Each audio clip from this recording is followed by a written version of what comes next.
안녕하세요. 최적의 타이밍에 전략적 선택을 도와드리는 최부자 부동산입니다. 12월 9일 월요일 이번 주도 부동산 뉴스로 시작해 보겠습니다. 뉴스 제목을 살펴보면 지금 윤석열 정부의 부동산 정책 그리고 시장 상황은 어떻게 되는가 이거 하나랑 그 다음에 무제한 계약갱신 이 부분을 한번 이야기해 보려고 합니다. 그리고 대출 규제 때문에 계약갱신 사용이 많아졌다 이런 것들 오늘 바로 시작해 보겠습니다. 지금 결론만 말씀드리면 불확실성에 따른 일관성 없는 사실 정책이 지금 일관성이 없을 가능성이 큰 거죠. 그러니까 불확실성에 따른 이제 심리적 불안 때문에 시장 상황이 표현을 하자면 혼란 상황 이런 상황으로 보여집니다. 사실 이제 그 윤석열 정부의 정책 중에 특히 이제 재건축 규제 부분 그리고 이제 주택 공급 88 대책 이후에 이제 1기 신도시나 3기 신도시 이런 정책들 그런 거에 대한 이야기 그린벨트 해제 이런 것들에 대한 부분들이 조금 고민이 많을 겁니다. 특히 1기 신도시 같은 경우는 선도지구도 지정이 됐고 또 3기 신도시 같은 경우는 지금 진행되고 있지만 여러 가지 부분에 대해서 그리고 그 재건축 같은 경우는 지금 추가 입법이 좀 필요하거든요. 소위 말해서 이제 재건축 패스트 트랙은 본회의를 통과를 시켰습니다. 이제 사업 시행 계획이나 관리 처분 계획 동시에 처리할 수 있는 그런 거랑 이제 공공기여 이런 것들은 지금 진전이 없는 상황이고요. 그러다 보니 이게 진짜 통과가 될지 안 될지 이런 것들도 이제 불안하고 그리고 과거에 그 박근혜 대통령 때의 이제 정책들이 문재인 정부가 들어서면서 올스톱이 된 것들도 많고요. 그 다음에 바뀐 정책들도 많았습니다. 그러다 보니 역대 정부 정책을 살펴본다 하면은 그 전 정부의 정책을 승계하거나 뭔가 이렇게 하는 것도 있지만 거의 아예 이제 홀딩 상태, 아예 백지화 상태를 된 경우가 많기 때문에 결국 불확실성이 크다. 그리고 현재 진행되고 있는 주택 공급 88 대책 이후 그런 것들이나 재건축 이런 것들 불안한 마음이 있으니까 거래 자체가 이제 사실 잘 안 되고 시장 상황도 혼란합니다. 그 다음에 이제 두 번째는 대출 규제 때문에 전월세 시장의 혼란이 이제 가중됐었죠, 사실.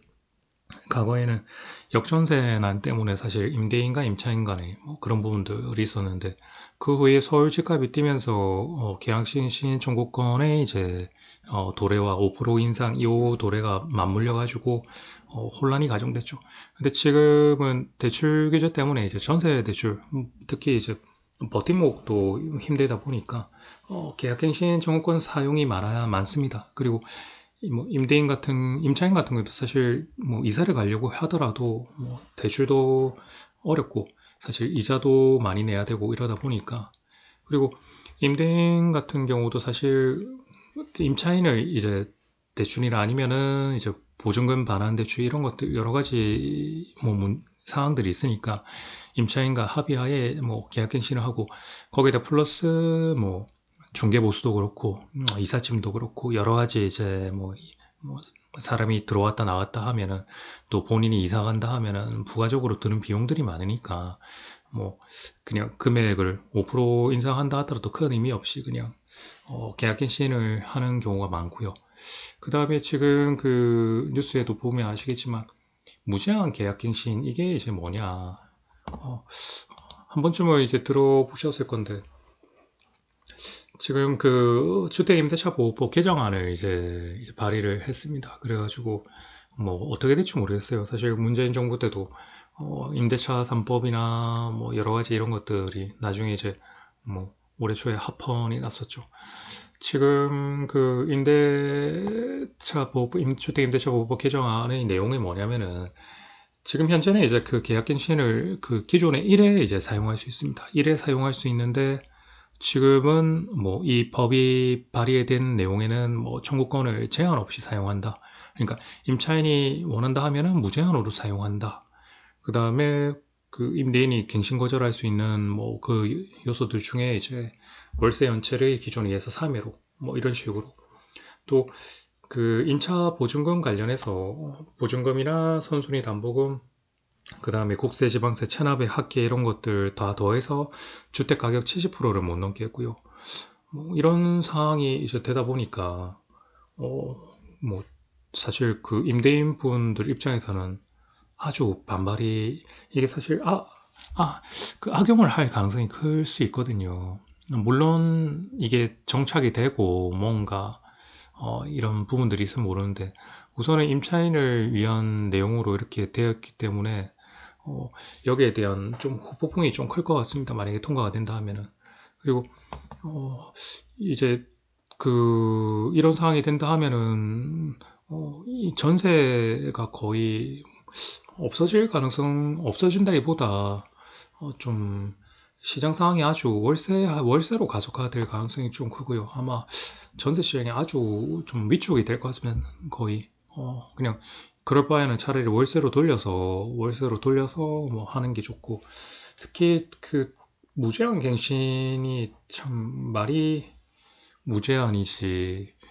만약에 특정 보증금을 정했는데 물론 그 주택임대위원회를 만들어서 그 지역의 그 보증금 상한선을 만든다고 하는데 이게 획일적이지가 않잖아요. 그러니까 어떻게 보면 그 개인의 재산권에 이제 정부가 너무 이제 개입을 하는 뭐 그런 식으로 볼 수도 있고, 이게 이제 너무 극단적인 이제 정책일 수도 있습니다. 사실 계약갱신 청구권 처음 나왔을 때랑 5% 인상 요거 나왔을 때도 이제 전세 시장이 요동을 쳤거든요.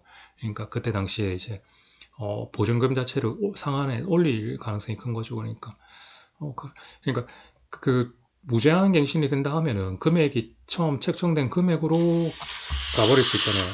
가버릴 수 있으니까 그렇다 하면은 금액을 애초에 높게 책정을 하는 거죠. 그러니까 보통 그렇다면은 이제 전세 물량이 이제 줄어들겠죠. 예, 전세 물량이 줄어들고 이게 아파트 시장뿐만 아니고 비아파트도 아주 크게 영향을 미칠 겁니다. 그렇게 되면은 결국 제가 볼 때는 전세 시장 자체가 위축이 되고 월세가 가속화될 것 같습니다. 월세가. 우선은 이런 상황을 보시면 될 것 같습니다.